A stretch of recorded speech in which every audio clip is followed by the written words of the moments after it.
Fala aí pessoal, tudo bem? Meu nome é Jonatas Benevides e hoje a gente vai iniciar uma série chamada Crescendo no Conhecimento de Jesus.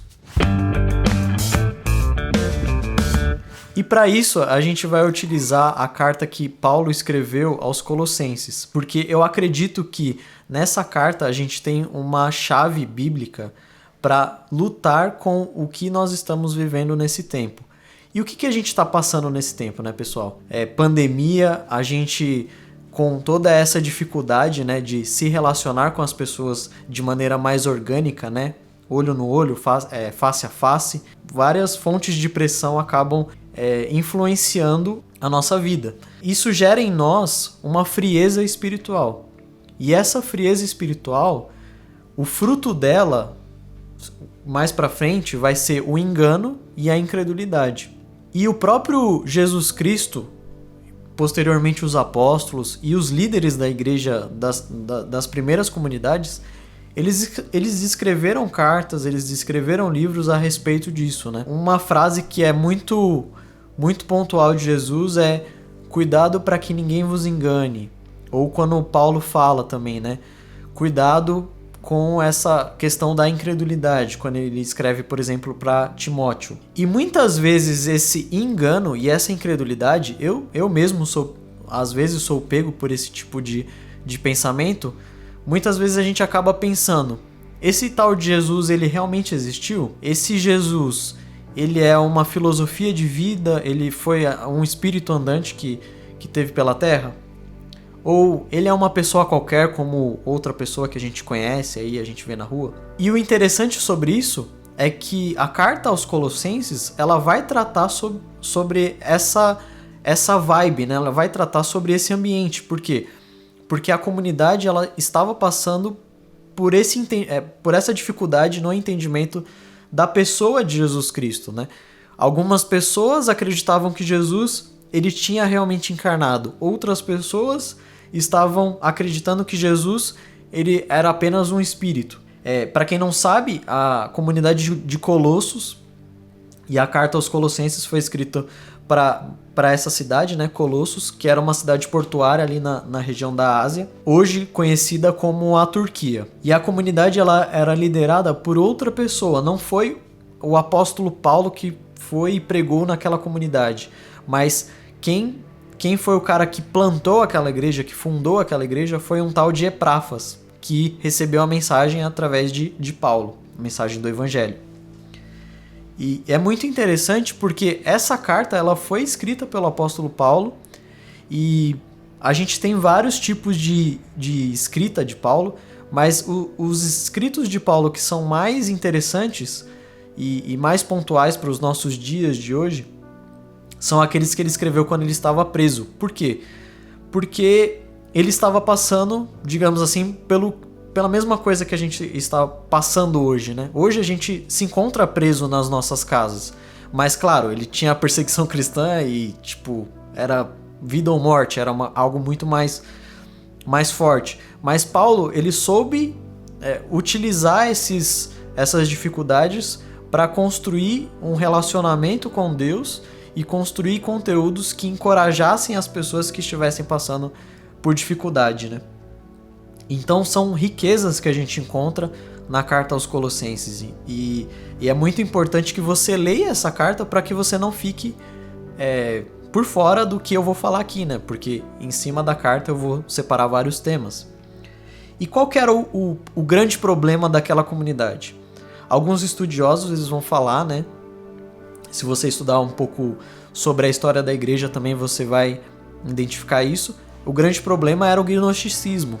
Esse gnosticismo, ele tinha como doutrina acreditar que tudo que é espiritual é bom e tudo que é físico, material, é negativo, é irrelevante.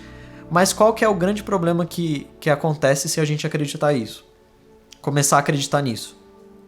É que se a gente acreditar nisso, nós acabamos negando a questão da encarnação de Jesus. E muitas vezes a nossa incredulidade ela pode começar a gerar em nós esse pensamento que Jesus não existiu, que Jesus não encarnou.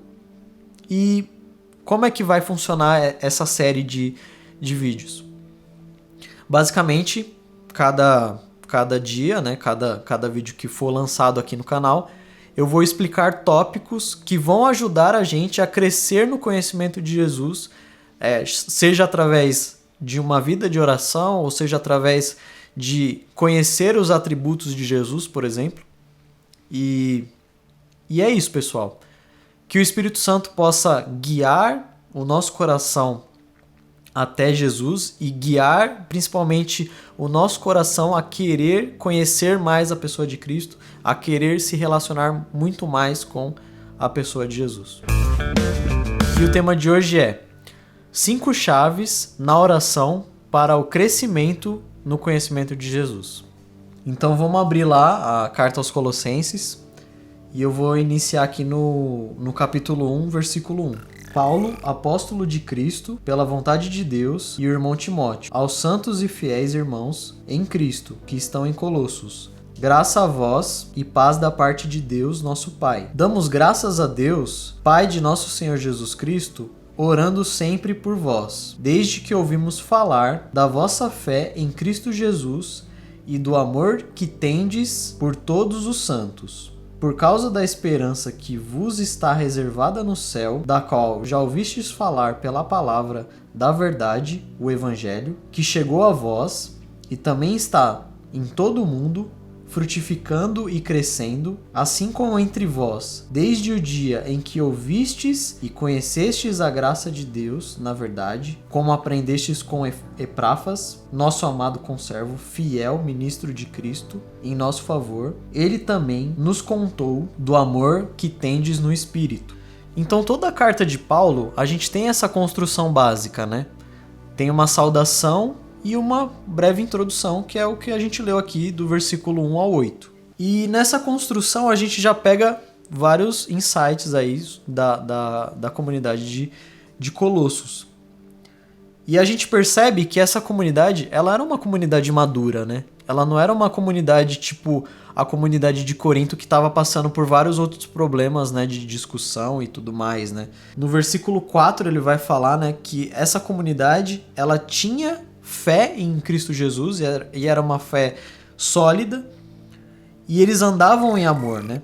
Portanto, desde o dia em que soubemos disso, nós também não cessamos de orar por vós, e de pedir que sejais cheios do pleno conhecimento da sua vontade, em toda sabedoria e entendimento espiritual. Assim, oramos para que possais viver de maneira digna do Senhor, agradando-lhes em tudo, frutificando em toda boa obra, crescendo no conhecimento de Deus, fortalecidos com todo o vigor, segundo o poder da sua glória, para que com alegria tenhais toda a perseverança e paciência, dando graças ao Pai que vos capacitou a participar da herança dos santos na luz.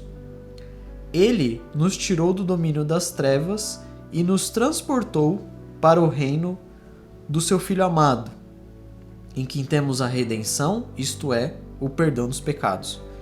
Então, parando aqui, né?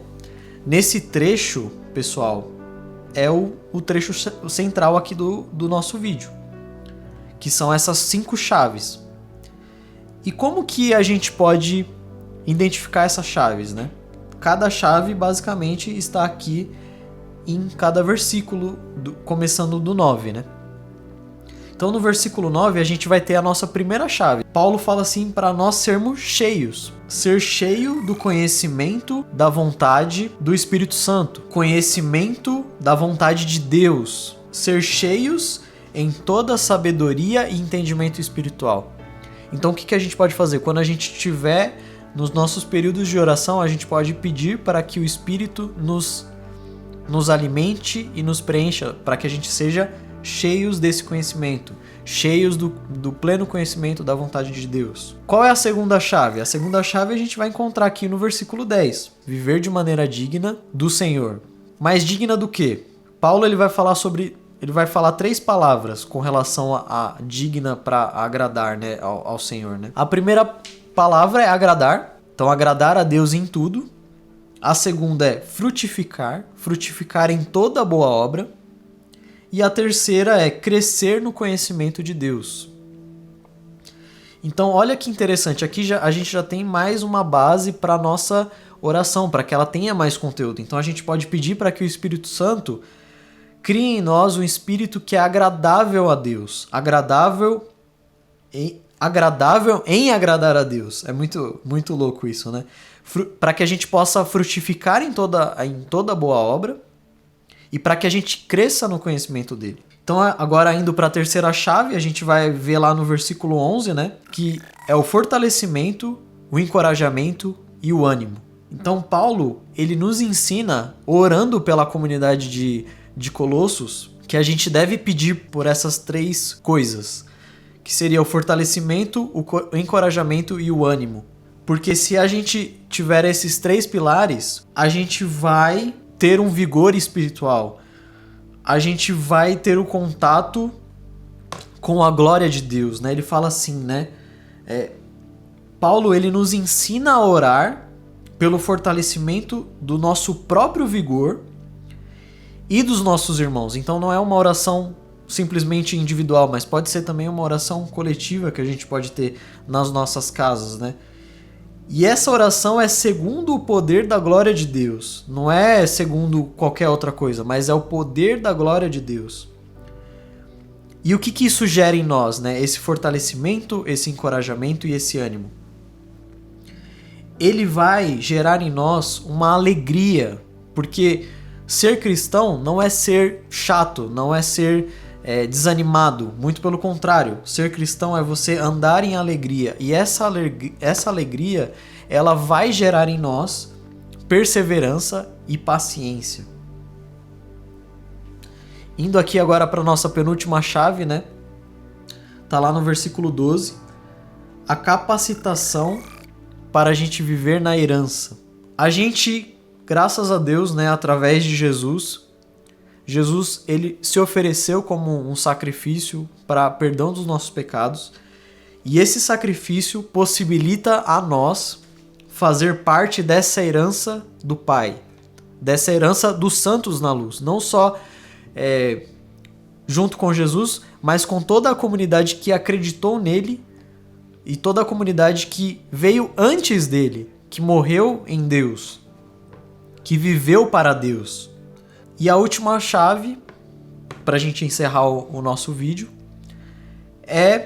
a gente vai encontrar essa chave no versículo 13 e 14, que é a chave do transportados das trevas para a luz. Versículo 13, Paulo vai falar assim, ele vai explicar que a nossa condição no passado era trevas, era o reino da maldade.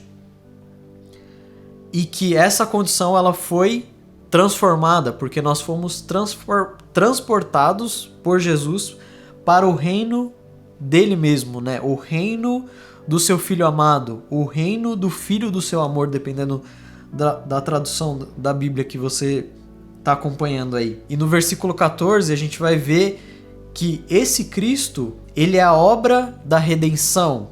A palavra redenção significa resgate, salvação. E esse Jesus, ele perdoou os nossos pecados.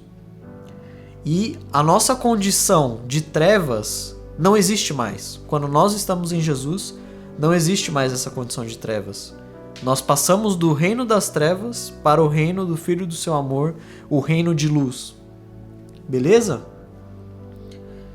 E qual que é a conclusão que a gente pode ter em cima dessas 5 chaves na oração, né? Para a gente crescer no conhecimento de Jesus?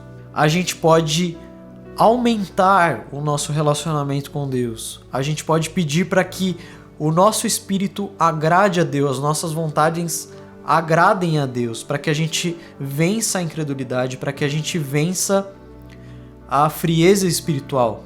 Eu oro para que o Espírito Santo ele possa aumentar isso em vocês que estão assistindo esse vídeo e que estão acompanhando essa série, para que vocês cresçam em oração, para que vocês entendam que o ambiente de oração é o início para a gente crescer no conhecimento de Jesus, porque não basta simplesmente conhecer o Cristo teórico, mas você precisa se relacionar com ele, você precisa entrar no seu quarto e orar a Deus. Você precisa ter esse relacionamento íntimo com Ele. No próximo vídeo a gente vai ver um pouco mais sobre essas riquezas e esses tesouros escondidos em Jesus.